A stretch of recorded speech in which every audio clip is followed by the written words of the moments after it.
Moltes gràcies a les fundacions per organitzar-ho. Nosaltres ja som molt conscients que el tema d'Europa no sol aixecar mai grans passions, no? I el tema del debat, a més en profunditat, jo crec que té una complexitat, no? Que sempre genera més preguntes que respostes. La gent té moltes ganes de tenir respostes blanques o negres i això normalment no és així. En xerràvem abans amb en David, també cadascú ha fet un poc la seva preparació particular i ho intentarem lligar una mica, però vull dir, això és idees que tots puguem anar intervenint quan vulgueu i que mos digueu el que trobeu, mos interrompeu, mos corregiu, el que vulgueu, no? Jo el que vos comentava era que quan me vareu fer aquesta proposta se m'ocorrien quasi més preguntes que respostes, exactament. Em sol passar així en general, no?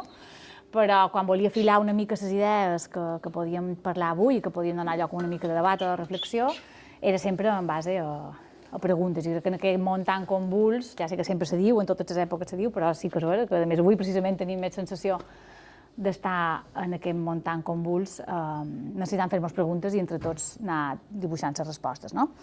Jo me plantejava això, quina Europa volen crear? Volem una Europa realment? Necessitam aquesta estructura, aquesta superestructura?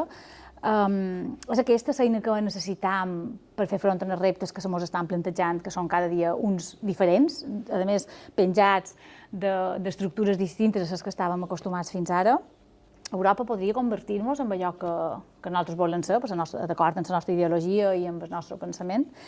I què és Europa? És aquella construcció històrico-filosòfica de Steiner i els cafès o simplement és un compongo d'estats que se posen d'acord per defensar els seus interessos econòmics, en connivència uns amb els altres, o sigui, som aquest mercat de 500 milions d'habitants que sempre se diu, o ara ens convertim en una entelèquia per la nostra pròpia defensa i seguretat i militarització, perquè dins aquest món global, si no ens militaritzam i ens defensam de tots aquests perills més abstractes i més concrets, no són ningú. Bé, jo trobava que havíem de començar un poc al principi, tots ho tenim més o manco clar, però sí que és veritat que crec que és important anar en els inicis de tota aquesta història per mirar d'entendre en què ens hem equivocat, no? I d'aquí intentar proposar solucions. Arriba al final de la Segona Guerra Mundial, les economies d'Europa estan danyades d'una manera molt crítica i s'acaba l'hegemonia europea en el món, és el final. I queden dues superpotències, Unió Soviètica i els Estats Units, amb un gran poder econòmic, polític, militar, i els estats europeus, debilitats, comencen a sorgir, perquè no va ser una única proposta, comencen a sorgir distintes propostes de cercar eines per unificar-se, per defensar-se, per tornar a créixer, per tornar a existir de qualque manera dins aquest nou ordre mundial, no? I també com establir una sistemàtica de reconciliació, sobretot entre França i Alemanya, que tots ja sabem per què, però dins tots aquests objectius de qualque manera encomiables i naturals, després d'un període així de guerra, jo crec que s'han anat demostrant que hi ha diversos elements que van fer-se malament o que se van plantejar malament des dels inicis. Quins són aquests elements? El primer de tot jo crec que era l'ambició dels estats que van plantejar aquests projectes. Les ideologies que empenyien i que van triomfar en la defensa d'aquests projectes, al final cercaven recuperar de qualque manera aquesta posició hegemònica dins el món que havien perdut després de les guerres mundials. A part, eren estats amb una forta tradició colonialista i explotadora, llavors això no se va canviar, vull dir, seguien essent aquests mateixos estats que havien estat, i a més que se va fer per només aquestes comunitats europees que se començaven a crear, eren una part del continent europeu, vigilats per els Estats Units, vigilats per l'OTAN. Vull dir, amb tots aquests condicionants se munta tota aquesta estructura. Llavors es reneix el projecte europeu dins aquest context i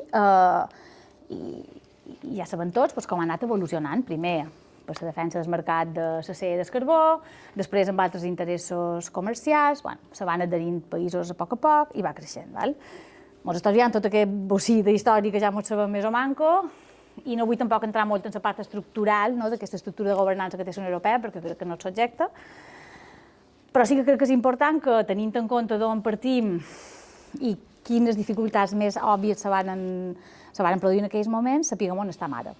Jo crec que era molt important ara assenyalar que ens trobam que no fa ni un any hi va haver unes eleccions en el Parlament Europeu i segons el meu punt de vista va passar una cosa que no havíem vist encara, que és que l'ultradreta entra amb les portes obertes a les institucions europees d'una manera, no sé si inesperada se pot dir ja, perquè avui en dia ja ens podem esperar tot, però sí que d'una manera importantíssima, no? Una geometria variabilíssima del Parlament Europeu, com no s'havia vist mai abans, que conforma un nou executiu comunitari, que és l'actual Comissió Europea, que són 26 comissaris, amb una presidenta, Ursula von der Leyen, una comissió que són, ho he de mirar perquè són 16 comissaris del Partit Popular Europeu, 5 dels socialistes, entre cometes, 4 dels liberals i 2 de l'extrema dreta. Aquesta és la comissió que tenim avui. No podem perdre aquesta perspectiva perquè, al final, és el que és ara mateix aquesta Unió Europea. I això, el que vos deien, aquest arc parlamentari complicat a l'hora de fer equilibris per arribar a aprovar la normativa de la Unió. Un exemple clar de l'entrada de passaporta gran de l'ultradreta és que tenim el primer vicepresident de la Comissió Europea, que és un company de partit d'Anna Meloni. I no només és un vicepresident d'ultradreta declaradíssim, italià, que té la marinera, sinó que a més és qui gestiona les carteres de cohesió i reformes, en tot el pes polític que té aquest comissariat. Comencen les convulsions, i primer va ser la pròpia Constitució de la Comissió Europea, a la qual el Parlament va sortir endavant amb una minsa majoria, i a més amb la ruptura de la disciplina de vot, també, que és una cosa que no sol passar dins del Parlament Europeu. És veritat que a vegades hi ha interessos nacionals que fan que se rompi aquesta disciplina, però en aquest cas anava una mica més enllà. Se romp la disciplina de vot, però al final tira endavant. La qüestió és que ens trobàvem amb una comissió netament de dreta i ultradreta i un Parlament manejat pel Partit Popular Europeu en connivència amb l'ultradreta, perquè és amb ells en qui faran la majoria de pactes, més enllà dels pactes que després sempre fan els dos grans partits europeus, que ja sabem que tampoc no hi ha unes grans diferències entre ells a la pràctica, no? Però, bueno, se posa de mostra més que mai aquest gran pes que s'ha guanyat, no? I jo crec que nosaltres, o el Marco i jo, tenia aquesta sensació, estàvem ja una mica basats, com acostumats, a aquesta Unió Europea un poc tècnica, burocràtica, especialitzada, amb una certa aparença quasi de neutralitat, que podia ser tot lo falsa que vulgueu, però que el manco, en els que estàvem per allà més o manco a prop, o en fora, inclús la ciutadania que no i tal, no tenia una sensació que la Unió Europea fos un ens polític ideologitzat com és ara, no? Jo crec que hi ha hagut un canvi de paradigma bastant important. I jo crec que ara, avui en dia, la trobam no ja només contagiada, sinó quasi impulsora d'aquestes polítiques neoliberals sense complexes que s'estan posant en marxa a tots els països, no? El gener d'enguany, la presidenta d'aquesta comissió, Ursula von der Leyen, va fer un discurs a Davos i ja em pareixia interessant veure un poc les bases ideològiques que assenyalava ella en aquest discurs. Era un discurs netament capitalista, sense cap tipus de complexa, perquè començava dient que en aquesta dura època de competències geoestratègiques, la Unió Europea s'ha de posicionar i es posa el full de ruta d'aquesta nova comissió que tenen ells. Augmentar la productivitat reduint la bretxa en innovació, el pla de descarbonització i competitivitat, reducció de burocràtica, per aconseguir que un creixement més ràpid, fonamentat en 3 pilars, que la Unió Europea sempre li agrada moltes vegades pilars, i tenia aquests 3 pilars. Una unió de mercats de capital sòlida, xerrant de la Unió Europea d'estalvis i inversions, és a dir, moure capital, facilitar la vida de les empreses, dit així tal qual, simplificació de gran abast, entorn propici per innovar, atreure talent, dret societari i energia. Això són els 3 pilars de la comissió que tenim avui. En cap cas, xerrant de ciutadania, de drets socials, de justícia social, d'immigració, d'aspectes que en molts moments la Unió Europea han marcat l'agenda. Ara ja no la marquen aquests aspectes, no? Amb energia, en tot el tema de Rússia, se fa esment de la descarbonització, com si estiguessin xerrant d'unes polítiques verdes i innovadores, quan tots sabem que en general no és així, no? A part d'aquestes mencions molt ideològiques, que és el que fa Ursula von der Leyen, parla d'altres aspectes. La guerra provocada per Rússia, l'esforç que ha de fer la Unió Europea per tenir una conversa constant amb Xina i l'obertura de la Unió Europea a cooperar amb tots els països que ho vulguin, sempre que aquesta cooperació sigui en benefici mutu. No farem cooperació per cooperar. Farem cooperació si jo hi guanyo qualque cosa, que és una cosa que no és una gran novetat en el món de la cooperació, però que s'exposa sense cap tipus de complexa en un discurs a Davos, concretament. Després també xerra de l'increment del pressupost en defensa i seguretat i altres tics que li agraden molt també a l'ultradreta, jo m'imagino que per guanyar-se el seu favor, xerrant d'immigració, de seguretat i, en el final, de reducció de garanties jurídiques per a la ciutadania de la Unió. Això és la foto de lo que tenim. On estaven, on hem arribat, és una foto molt parcial, però jo crec que és una foto que s'ha de tenir present quan pensam en l'Europa que volem, ja sigui per dinamitar-la, ja sigui per reformar-la, però que la que tenim és aquesta, no? Un altre dubte que me plantejava jo, quan mirava que podíem parlar avui, era que crec que percep la ciutadania de tota aquesta cosa que li deim Unió Europea, no? I que és el que impacta més directament en la ciutadania dels estats membres de la Unió Europea. I jo hi veia dues coses molt bàsiques, molt simples, però que crec que al final tenen un poder molt important. I és l'impacte de lo que fa la Unió Europea en el nostre ordenament jurídic. Ja ho sabem, gran part de la legislació que aplicam els estats i les regions se deriva directa o indirectament de l'acció europea. L'altre dia llegia que eren entre un 60 i un 80% de la normativa que s'aprova en els estats i les regions prové o bé de reglaments europeus que són de directa aplicació o bé de la transposició de directives i altres normatives de la Unió Europea, és a dir, davant d'una importància cabdal en la regulació, i el nostre finançament, és a dir, en què tenim la capacitat d'invertir. Jo estic a fons europeus i és un tema que m'agrada, no? Però jo avui me dedicava a sumar així molt ràpidament, només a Balears, en aquests 7 anys de programació de fons europeus que tenim ara des del 2021, més o manco el 27, si sumam tot el paquet de Next Gen, FEDER, Fons Social, Fons de Transició Justa, programes competitius, PAC, PESC, etc., xerrant d'uns 1.500, més de 1.500 milions d'euros en 7 anys, que són 214 milions anuals. 214 milions anuals impacten damunt el pressupost de la comunitat autònoma, però és que no només impacten, el condicionen, perquè òbviament la Unió Europea te dona és perquè tu facis el que ella t'ha dit i crea un ordenament jurídic perquè tu facis el que ella considera que has de fer. Llavors estan parlant de dues eines, no vos diré de control, però sí que de maneig de les polítiques públiques que a priori no apareixen específicament ideologitzades, però sí que hi estan, i més amb aquesta comissió, amb aquest poder d'aquestes dues eines, de l'ordenament jurídic que ens proveix la Unió Europea i de la capacitat de decidir en què invertim i com ho invertim. Perquè, clar, la normativa al final t'estableix les regles del joc i és d'obvi te dirigeixen les polítiques en les que hi pots invertir i en les que no, punt. I jo que sé, el model de transició energètica no l'estan decidint nosaltres. Això en Ferran ho sabrà molt millor que jo. No l'estan decidint nosaltres, s'està decidint per nosaltres. Nosaltres veiem el que podem, el que tenim, però amb una cosa tan cabdal com aquesta, les instruccions venen de dalt. Ni tan sols de l'estat, a més, saps? I, bueno, era un poc això, que tinguem tot un poc aquesta sensació de que ens hi trobam encaixonats, per bé i per mal, i hem de saber decidir realment què hi volen fer a dins d'aquest entramat d'ordenament jurídic i d'inversions, diguéssim, forçades en determinats àmbits, no? Ens plantejaven també, van xerrar un moment amb en David, que en el final, aquí a Balears, i és que heu estat a prop de la gestió de polítiques europeus ho sabeu bé, sempre hem fet feina amb el reconeixement de la insularitat, amb les darreres eleccions europees parlaven de gent d'insular. Clar, arriba un punt en què quan tu aixeques un poc el focus, no?, i vas a la part més macro, un poc més de pensament, dius, en realitat, les diferències que tenim als territoris europeus són moltíssimes, però jo que les ultraperifèriques reclamin compensacions per la llunyania, les despoblades reclamin compensacions per el fet de repte demogràfic que tenen, les ciutats turistificades reclamin instruments per poder gestionar la seva massificació. En el final són matisos, el que necessitam és un model que ens permeti influir en tots els aspectes que estan, de qualque manera, empobrint-nos com a territoris de la Unió Europea, no? Perquè al final és que és això.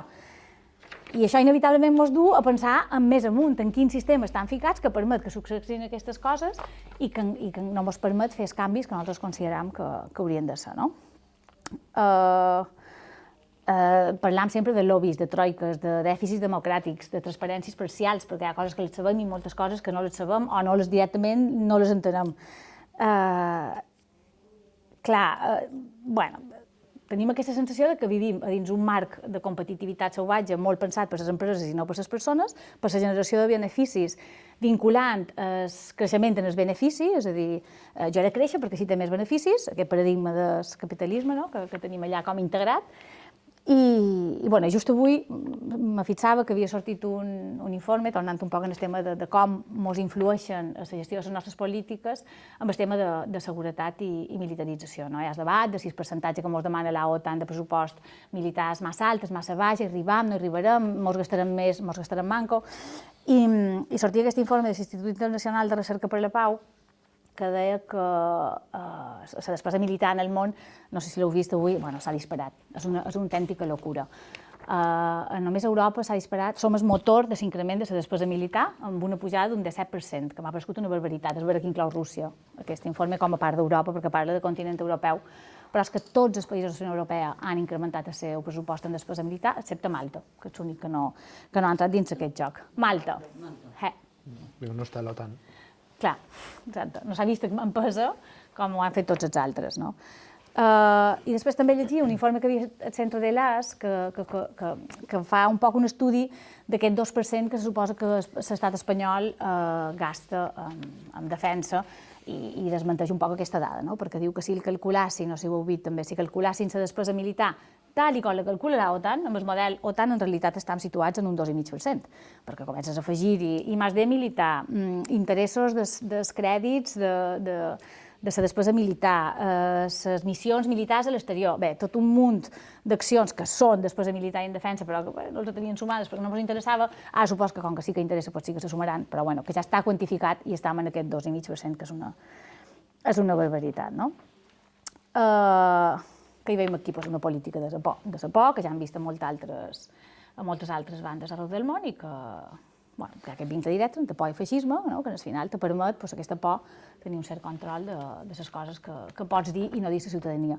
Ja m'ho pareix paradigmàtic i escandalosíssim el que va succeir fa unes setmanes que la Comissió Europea anunciant que la ciutadania havia de tenir un pack d'emergències a casa seva, de 72 hores. Jo això me va aparèixer algo inaudit, que no m'ho podia esperar mai, que no vaig entendre estratègia. O sigui, sí, ja sabem que forma part d'aquesta política de la por, però que no generàs un escàndol majúscul, que tinguis unes institucions europees que te digui que facis un pack d'emergències de 72 hores per... No ho sé, estàvem dins d'una conjuntura que m'apareix molt preocupant.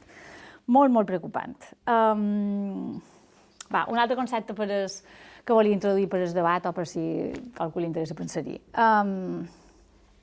Mos toca ser crítics, mos podem oposar frontalment en aquest model, que també crec que és una part que després en David volia desenvolupar una mica més, institucional, polític i econòmic, i en el mateix temps seguir sent europeistes. És possible? Jo crec que sí, si redefinim el que és, i redefinim el que volem, i quin és el nostre model, i quina és l'Europa que diguéssim ens acompanya com a territori en la nostra història, en la nostra ubicació, perquè al final estem on estem a la Mediterrània, estem més a prop del Marroc que de Lituània, això és obvi, però vivim com si no fos així. Jo sí que crec que hi poden ser europeistes, però que com a col·lectiu que volem generar projectes alternatius, precisament tenim aquesta obligació, que entenc que per això s'ha generat aquesta jornada d'avui, de posar l'accent en els punts bàsics que volen que se desenvolupin per poder ser europeistes de veres i creure-hi de veres, encara que sigui això un poquet optimista.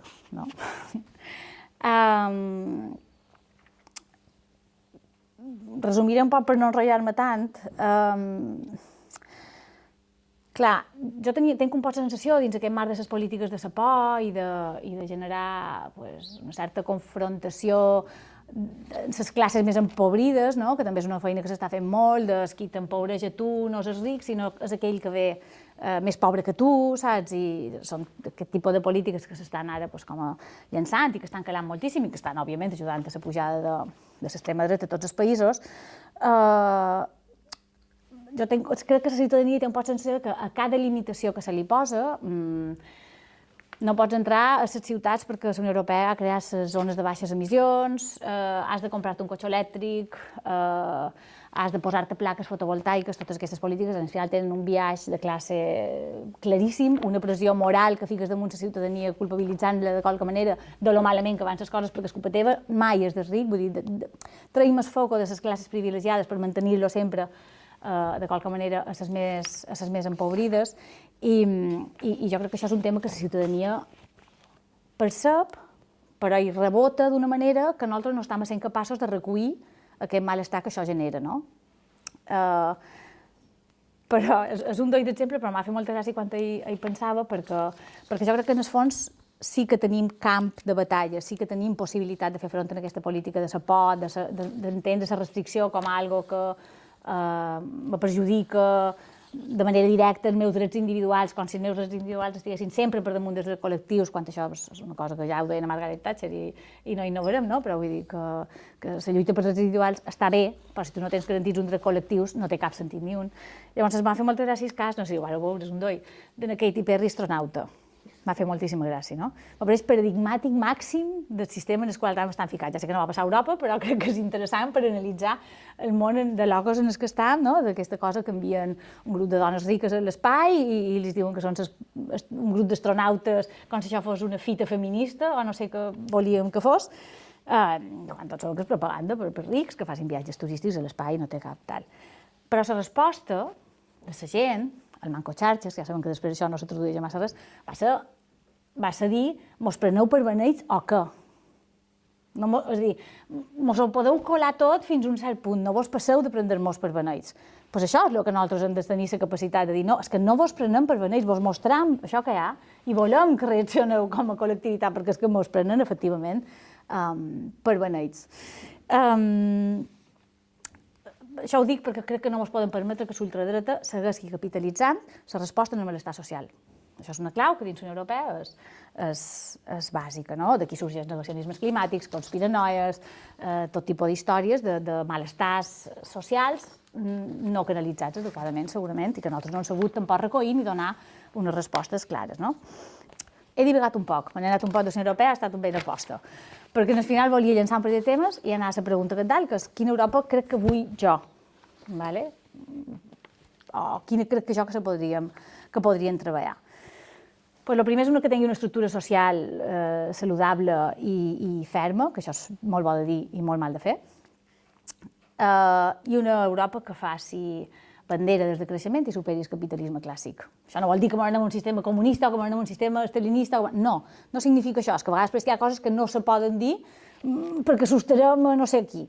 No, necessitem una Europa que aposti per el creixement i que canviï el paradigma neoliberal i capitalista en el que estàvem allà en els topes per un sistema econòmic que segurament ha d'anar de baix a dalt, això també ja en xerrarem,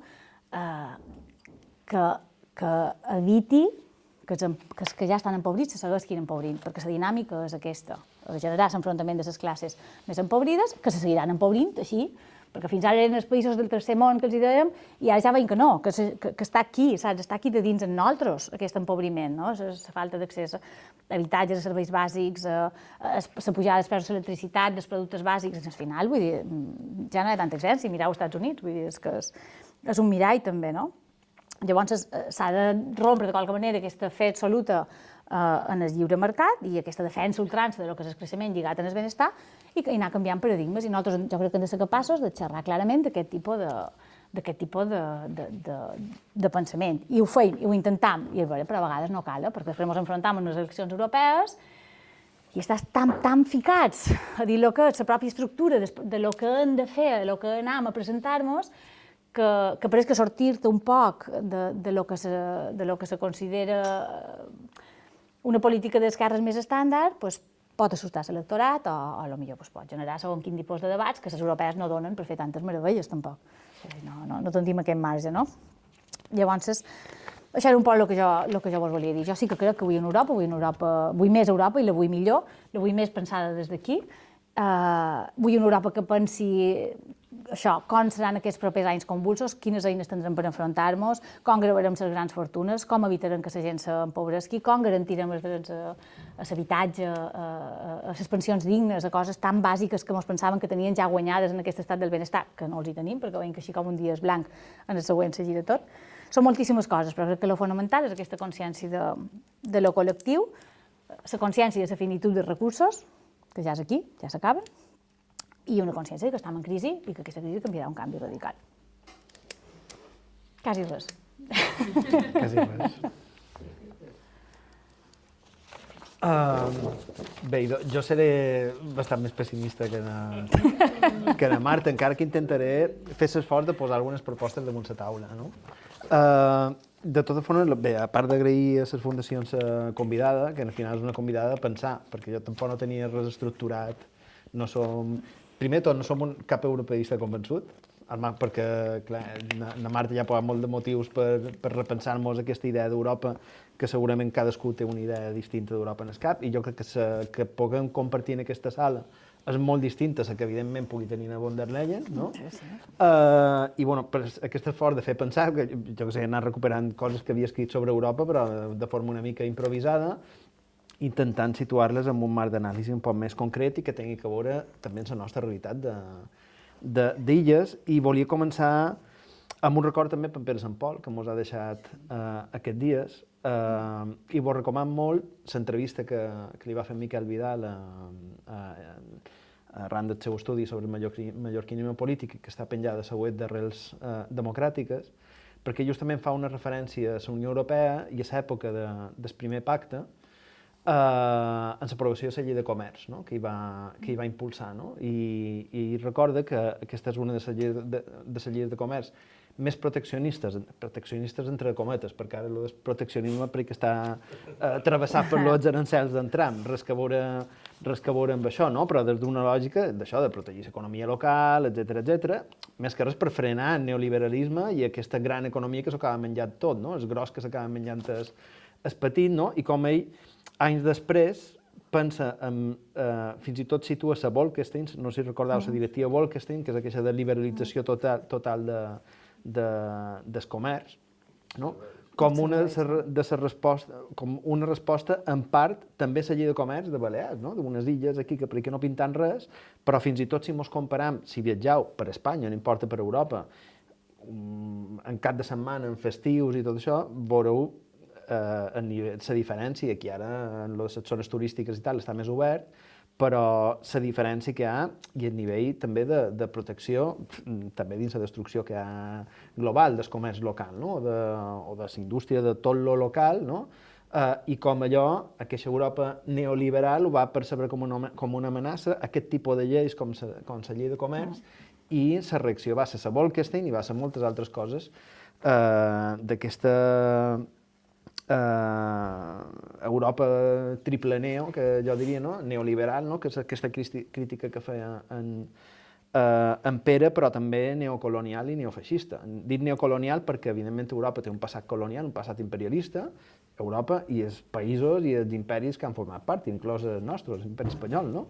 Però també, recordeu, fa unes setmanes, per exemple, uns mesos, el tema de Nova Caledònia, per exemple, i el nivell també de repressió que hi ha hagut i el silenci, a la vegada, xerrant de uigurs a Xina, però després de les restes, diguem, de lo que queda de colonialisme per part d'estats de la pròpia Unió Europea, per no parlar de la qüestió de Palestina, que situa Europa com a conjunt i com a projecte polític davant del mirall, vull dir, és encara ara un projecte neocolonial, no només amb un passat colonial i imperialista, i evidentment també cada vegada més neofeixista, perquè això també té una imbrincació en tot l'anterior que de qualque manera també ha anunciat na Marta abans. No? Jo a nivell de diagnosi no entraré molt perquè na Marta ja ha entrat, però sí que crec que Europa, vaig escriure un article fa poc sobre això, té un triple dèficit, el primer dèficit de tots democràtic, aquest ja té diferents vessants, el tema de la participació, ja no només perquè estem davant unes eleccions que són les que manco gent vota, per tant, per qualque cosa serà, encara que hi hagi aquesta influència real sobre les lleis que ens governen, la gent no té aquesta percepció, encara percep aquesta idea d'Europa com una cosa molt llunyana, aparellada per Brussel·les, tot i que justament Brussel·les, Països Baixos, Luxemburg, són els que tenen la taxa de participació més alta, perquè evidentment també ja s'acou molt més la cosa, però, per exemple, Espanya no sol superar el 40% i a Balears encara tenim un percentatge per davall del 40% de participació. Per tant, només 4, en el millor dels casos, 4 de cada 10 persones voten. El fet de tenir, comentàvem abans de començar, un aristòcrata com a von der Leyen, que a més se suposa que està allà en representació d'un estat que és una democràcia supermoderna, no? Com és Alemanya, diu molt també d'això. No és només els Estats Units que té un ric, un milionari al capdavant del govern, sinó que aquí també tenim una Europa, la presidenta de la Comissió Europea és una aristòcrata, i això també, només aquest fet ja ens hauria de fer pensar quin tipus d'elit, no? També s'està afavorint i està duent les regnes al si de les institucions europees. No?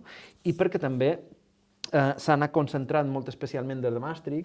Marta parlava abans del tema dels blocs, no? I de la Unió Soviètica, la caiguda de la Unió Soviètica, que cauen amunt el 89, i el 93 se reforça aquesta idea, no només hi ha a nivell global una potència hegemònica, que és els Estats Units, ara no, ara vivim un món multipolar, i Xina comença a tenir més pes, i Rússia, i els BRICS i tal, però en aquell moment tenim una potència hegemònica a nivell mundial, no s'acaba de desfer la política de blocs, i el 93 ve, jo crec que un gran punt d'inflexió dins la Unió Europea, que és el Tractat de Maastricht, que reforça aquesta idea d'aquesta Europa neoliberal, donant poder, ja no només un poder, un moment de traspàs de sobirania dels estats cap a la Unió, sinó de la Unió cap a, sobretot en matèria econòmica i monetària, cap a institucions no democràtiques com el Banc Central Europeu, directament responsable d'episodis lamentables de la nostra història recent, però sense anar massa en fora de la pujada de tipus d'interès a partir de la guerra d'Ucraïna, que ha ocasionat que l'any passat els bancs europeus batessin el seu rècord històric, a la vegada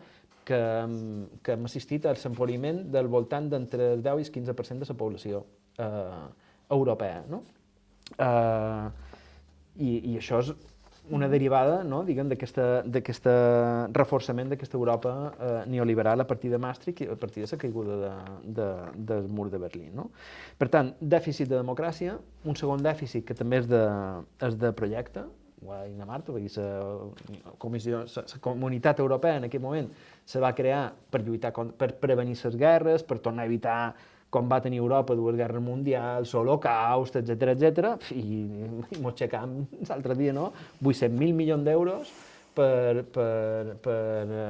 armamentisme i tal, quan això, l'altre dia feia números, i és descomptant tema de crèdits i de més, molt més d'obès que el Next Generation, que ha estat el desemborsament d'obès més gran d'aquest segle, a nivell de la Unió Europea, i quasi 10 vegades més que el Pla Marshall.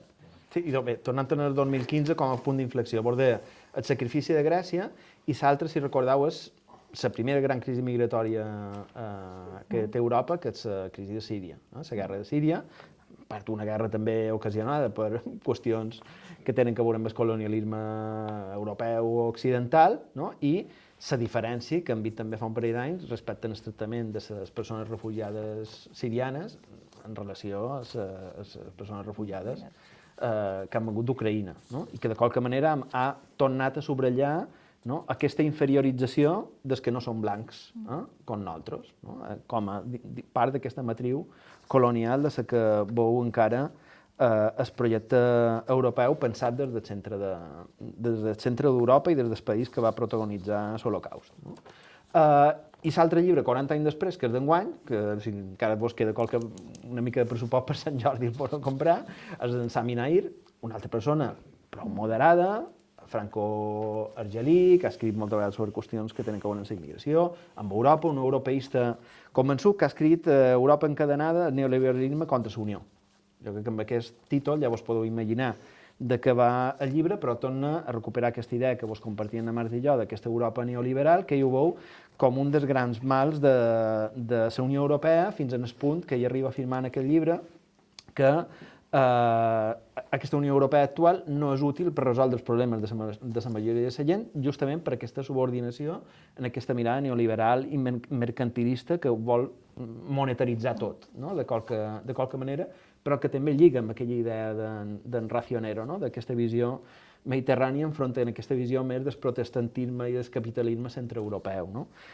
I, de fet, o sigui, en Sami Naïr, que, com vos deia, bastant moderat, en el millor dels casos un socialdemòcrata, arriba a dir que o hi ha un control, que aquesta idea sí que penso que és important, o hi ha un control de la política damunt de l'economia, no un cert retorn, un keynesianisme on no se doni tanta importància en el deute i en el dèficit i tal, com se va començar a obrir la porta amb el tema de la Covid, no?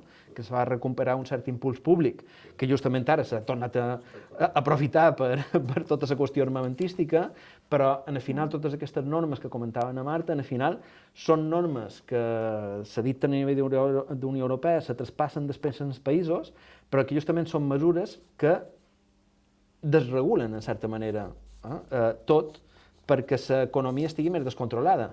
No són per controlar l'economia, sinó per descontrolar l'economia. No? I el que Saminay planteja és o hi ha un control polític de l'economia, planificació, el que li vulgueu dir. No està parlant tampoc d'una qüestió soviètica, però sí que està... O se controla l'economia de la Unió Europea o la Unió Europea és morta. Això és el que ve a dir un europeista convençut fa 4 dies que ha presentat el llibre com en Saminay, no? Propostes, perquè crec que el diagnòstic ja l'han situat.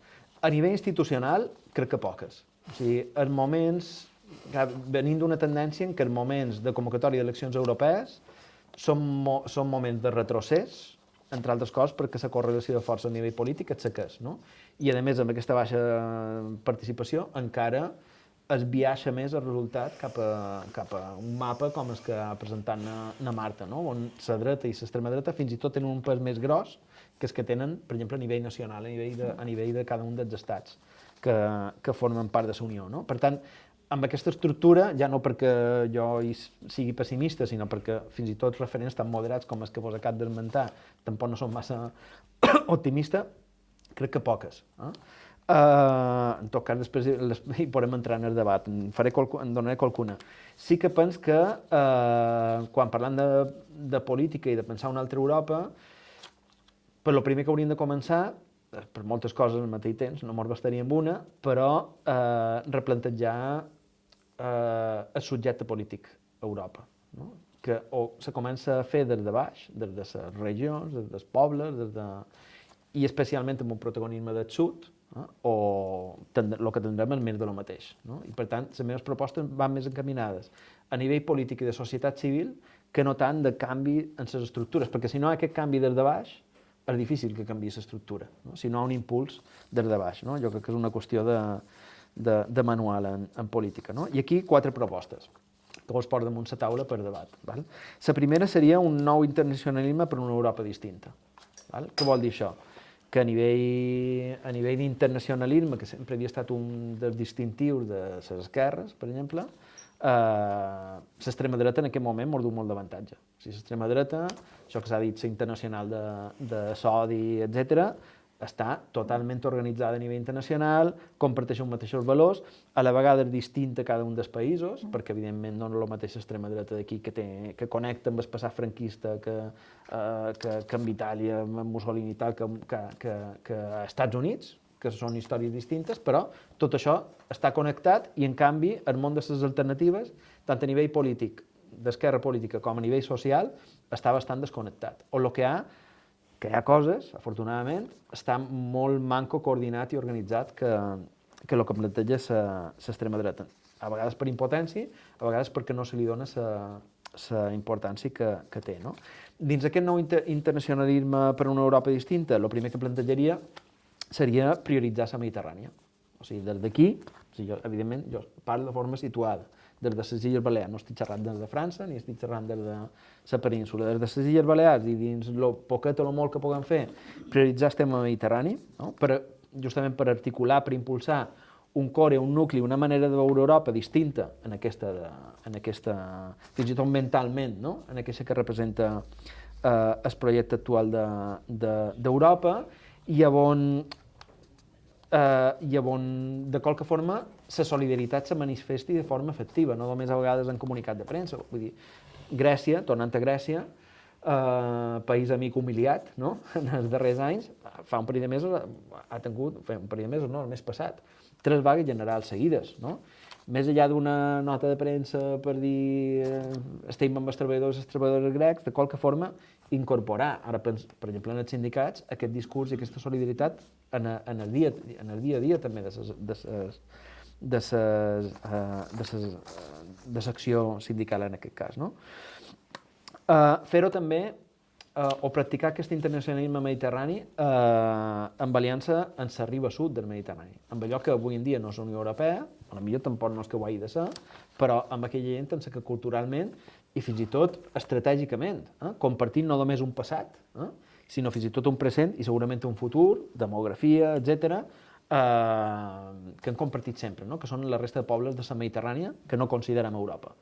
I estic parlant de Marroc, estic parlant de cadascú, cada país, evidentment, de son pare i de sa mare, en diferències distintes, en règims polítics distints, etc etc.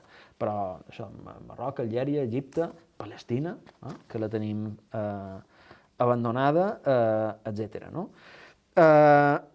I fer tot això no només a través d'aliances o estructures, si voleu, un poc artificioses, o fins i tot aprofitant a vegades estructures que ja existeixen, però sobretot fer-ho a partir de problemes i de reptes que tenim compartits. Per exemple, les qüestions d'habitatge aquí se'n manifesten de forma molt sagnant, però no som l'únic lloc on tenim problemes d'habitatge. I això ho pateixen la resta de pobles del sud d'Europa, on hi ha tota aquesta pressió immobiliària de fons, tant europeus, privats, de capital d'inversió, com d'Estats Units, la qüestió de la turistetzació i moltes altres qüestions. No? Jo crec que com a exemple d'això està aquesta cimera que hi ha hagut dels pobles del sud d'Europa contra la turistificació que s'ha fet aquest cap de setmana a Barcelona i que planteja una mobilització per mes de juny. No? Aquestes coses que se'n fan algunes, plantejar-s'ho com una qüestió normal de la nostra agenda política. No plantejar-lo internacional com una qüestió extraordinària que de tant en tant hi pensam, no? Per mira qualcú que coneix tal o perquè ha hagut una mobilització i mos hi apuntam, sinó que formi part de l'agenda quotidiana. No? I, evidentment, en aquest moment, en tot el que espero que siguin les respostes en aquesta Europa de la guerra, no?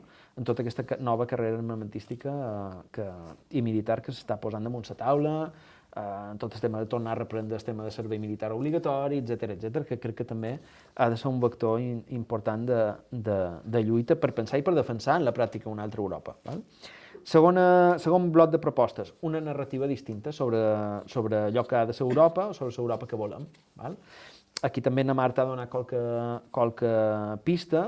Jo crec que és una irresponsabilitat que deixem que les esquerres deixin a l'extrema dreta la narrativa sobre l'esperança, no sé si sobre l'esperança o sobre el malestar, val? Però han de ser molt clars. Jo no som dels que pensi que han de lluitar amb les mateixes armes que l'extrema dreta. Entre altres coses, a nosaltres mai ens afavorien els algoritmes que controlen els homes més rics del món. Això ja ho podeu tenir clar, que això no vol dir que no haguem d'utilitzar també aquestes eines, però hem de plantejar coses distintes. I quan parlam a nivell de narratives, els missatges han de ser molt clars. O sigui, i jo trobo a faltar un missatge a les esquerres europees, no només internacionalista, i de solidaritat efectiva, més enllà del comunicat de premsa puntual de solidaritat amb els treballadors en vaga a Grècia, sinó sobre un dels dèficits que té la democràcia europea, que són les desigualtats. Un de cada 3 infants en situació de pobresa, una pobresa que cada vegada afecta més gent, a la vegada que els bancs europeus han guanyat més que mai en tota la seva història. Han d'apuntar en els rics, han d'apuntar en els rics a nivell de discurs, i, evidentment, les propostes també formen part del discurs. L'altre dia sortia un estudi, no record l'entitat que ho plantejava, però és una notícia de fa uns dies, que plantejava, i fins i tot crec que duc les dades per allà, no? Un estudi sobre els 1.000 milionaris que hi ha, billionaires, que diuen en anglès, no? Els 1.000 milionaris que hi ha a Europa, país per país, i sobre com, i evidentment també cada vegada més 1.000 milionaris, i a la vegada cada vegada gent més pobra, o sigui, la piràmide va fent així, i així, i plantejava com un import de només entre un 2 i un 3% de la riquesa d'aquests 1.000 milionaris suposaria al voltant d'uns 120.000 milions d'euros cada any. I només seran d'entre un 2 i un 3% dels beneficis dels 1.000 milionaris. Que fins i tot podríem dir que podríem fer una crítica que és poc progressiu, no? Però qüestions com aquestes, que a més permetin allò que plantegen Boaventura de Sousa, de dir, una de les coses que calen a l'esquerra és despolaritzar les relacions entre oprimits, és a dir, que el treballador o la treballadora d'aquí no miri com un enemic o mirin desconfiances immigrants, el treballador o treballadora immigrant, i repolaritzar les relacions entre opressors i oprimits. O sigui, anem assenyalant els rics. Això que el nou sindicalisme nord-americà, per exemple, sabeu que empreses multinacionals com Amazon, Starbucks, algunes altres de menjar ràpid, etc., fins l'any passat o l'altre no han tingut les primeres eleccions sindicals de la seva història. Ja fa molt d'anys que fa molt de milions de dòlars, no? En aquest cas. I un dels lemes del sindicalisme nord-americà que ha fet i que ha permès cohesionar i fins i tot articular una part important dels treballadors i de les treballadores que no estaven representats és aquest lema de eat the rich, de menja't en els rics, que en tot cas és algo que plantejava en Rousseau quan va plantejar una cosa que avui en dia a Europa hauríem de tenir molt en compte, i especialment a una societat com la nostra. L'altre dia, per exemple, en el darrer article de l'Ara donava algunes dades sobre els salaris, no? A Balears, no? I tenim el 50% dels treballadors i treballadores que no arriben a els de 8.000 euros. 50%, Un 35% ni tan sols arriben al salari mínim. Això és la societat de les Illes Balears. Val? Això és molt per davall del salari mitjà. Val? Per què d'això? Ara m'he anat un poc per les bardisses. Perquè en Rousseau va plantejar això de... no va dir eat the rich, no? No va llançar consignes perquè era una persona molt més moderada també i era francesa, molt polite. Però plantejar dir quan la gent no tingui res més, pensant en aquella Europa, en aquella França prerevolucionària, quan la gent no tingui res més que menjar, s'acabarà menjant en els rics, no? Assenyalant un poc la importància que tenen les desigualtats. De fet, és que la democràcia, el principal corc de la democràcia és la desigualtat, que està més disparada que mai en tota la modernitat. I jo crec que és una qüestió de la que encara no som conscients, no? I n'hi ha que encara ens volen entretenir que si el problema és el woke. No, el problema és que no assenyalam allà on no hem d'assenyalar. Però totes les opressions s'han d'assenyalar igualment, no? Igualment, reapropiar-nos també de qüestions com la violència. Violència és totes les formes de desigualtat que s'estan produint en aquest moment, no? O la seguretat, entesa també com a seguretat vital i no només com una qüestió de criminalitzar el veïnat perquè ens pot ocupar la casa, etc., o ens pot llevar la feina, no? I en relació amb aquesta qüestió també tot el que té a veure amb la immigració. O sigui, un dels relats que jo personalment trobo a faltar en general, fins i tot a dins l'esquerra, és la qüestió de defensar una Europa mestissa. O sigui, aquí tenim una gent que està defensant una Europa blanca i una altra que en el millor dels casos està defensant els drets humans.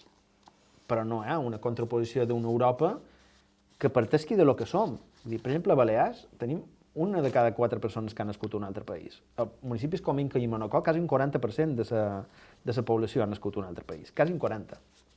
A dos pobles importants de Mallorca. Una altra cosa és que el 70% de tots aquests no tinguin dret a vot, però hi són part de lo que és ser illenc, mallorquí avui en dia. No? I això podrien traslladar a molts d'altres territoris d'Europa, tant del sud com del nord. No? Però hi ha aquesta resistència a considerar que això també són europeus i europees, o són espanyols, mallorquines, etc. No? Crec que defensar aquesta idea d'una Europa mestissa i fins i tot treure-ne pit és cosa que podem aprendre, fins i tot, si és que podem aprendre qualque cosa, d'un país com els Estats Units. Una altra cosa és que ara en Trump ha tornat a una idea de supremacisme blanc i que els Estats Units sigui un país amb moltíssimes de contradiccions, a vegades és apassionant també estudiar aquestes contradiccions, no? Però la nació americana s'ha construït també a partir d'aquesta idea d'un país que està construint per altres qüestions. No? Parlar, per exemple, des de Balears o del sud d'Europa, que compartim bastant tendències sociodemogràfiques, de la immigració, com si fos una espècie d'ovni. No? No, la immigració. No, però és que aquí una de cada 3 persones, la meitat de la població escolar a Balears, són d'origen immigrant. Estranger, perquè si a més comptam els meus pares, que eren els 2 andalusos i tal, tots en el final, la majoria de la població ve de fora, no cada vegada manco gent amb 8 llinatges. Tot això, o formant part d'un mateix projecte, sigui a nivell local, sigui a nivell d'Europa, hi ha una contranarrativa en aquest sentit, o estem menut, on al final passivament ens acaben situant del costat d'aquesta idea centreeuropea, no? D'una Europa blanca i superior. No? I finalment, ja des d'un nivell com a més local, des de les illes, per dir-ho així, euromediterrànies, que jo crec que hauria de ser el nostre àmbit d'aliança preferent i prioritari, perquè a més compartim molt de problemes comuns que bordea, demografia, habitatge, turistització, etc., plantejar una part important de la nostra agenda política, no? Perquè vos poso un exemple molt concret. que a tots vos sona, el tema de l'habitatge, no? De la compra d'habitatges estrangers. No se pot limitar perquè, o no se pot fer una excepció en Balears perquè, com que el tractat d'adhesió d'Espanya, tal, no sé, però m'estic xerrant d'una cosa dels anys 80, mirin, vostès han canviat l'agenda política, el resultat de lo que ha estat la política europea de desregulació de coses és el que ens ha duit en aquesta situació, que no existia quan vàrem entrar dins Unió, i per tant anem a lluitar juntes per plantejar que, encara que sigui per la via de modificar el tractat d'adhesió i que s'accepti l'excepcionalitat de Balears i d'altres territoris que estan igual, Malta, etc. Malta té l'avantatge que té un país, té un estat de part i té la presidenta de més del Parlament Europeu, no? Encara que sigui un país molt petit, no? Però incorporar-ho i coordinar-nos amb altres per plantejar qüestions com aquestes, no? Per excepcionalitat, dedicar 10 vegades més que el Pla Marshall, no? A plantejar una Europa militaritzada. No? I finalment, tot això és molt fàcil dir-ho, el més complicat és organitzar-ho. I evidentment tot això, dit així com a idees sueltes, pot quedar molt bé en el marc d'un discurs, una xerrada entre amics i amigues com avui, però tot això requereix organització. I a vegades l'organització no vol dir necessàriament més feina, vol dir plantejar-ho a dins la manera de plantejar les coses, no? I de pensar que avui en dia fer política i fer activisme social, si voleu, és fer les coses també en clau local, no? És a dir, no perdre aquesta dimensió, en aquest cas europea i internacional, que tenen les coses, que ens han d'anar dient. O sigui, nosaltres som les illes quasi més internacionals del món mundial, perquè això també té avantatges, no? Coses que poden fer o nosaltres per nostre compte, en termes de turisme, o coordinats amb altres, poden tenir efectes, un impacte a nivell internacional molt important, i estic pensant en coses en positiu, no? Fins i tot, plantejant, per exemple, temes de drets dels treballadors i treballadores del turisme, qüestions d'habitatge, territoris turistificats, etc., però canviant a vegades la lògica des de que hem pensat com fer propostes de cara a Europa. No? Sempre pensam en fer aliances amb altres per fer pressió a Brussel·les, quan potser aquestes aliances en realitat ens han de servir també per fer pressió i per canviar coses aquí. No? Ara torna l'exemple aquest de les protestes dels països del sud de la Mediterrània contra la turistificació. Clar que faran pressió a Brussel·les, però sobretot faran pressió a cada un dels llocs on s'ha fet la mobilització i en el nostre cas en un moment important on hi ha diversos decrets damunt la taula i qüestions que mereixen ser contestats en el màxim nivell. No? Des d'això a plantejar o aprofitar fins i tot idees, no? Que han estat mig bones, no? A nivell d'estructures de la Unió Europea com els Erasmus, no? Els programes d'intercanvi que els resultats estan per veure, però sí que preventura un Erasmus també d'activismes socials i polítics, no? I incorporar aquestes coses que ens permeten també un aprenentatge de lluites compartides amb altres pobles que, malgrat ens pensem moltes vegades, també abans d'entrar en l'escena, que des d'una illa moltes vegades ens dona la sensació que el que ens passa només a nosaltres. Per sort o per desgràcia li passa a molt d'altres i no ha de ser tan complicat trobar aliances. Una altra cosa és que no estiguem avesats a fer-ho, però recordem que fa 100 anys encara jo crec que era molt més difícil organitzar les coses, no tenim internet, ni WhatsApp i tal, i la gent s'organitzava també a nivell internacional. I avui en dia l'extrema dreta també ens demostra que se pot fer i que se pot fer bé. Així que res, aquí acabant, posant com a exemple l'extrema dreta, acabant.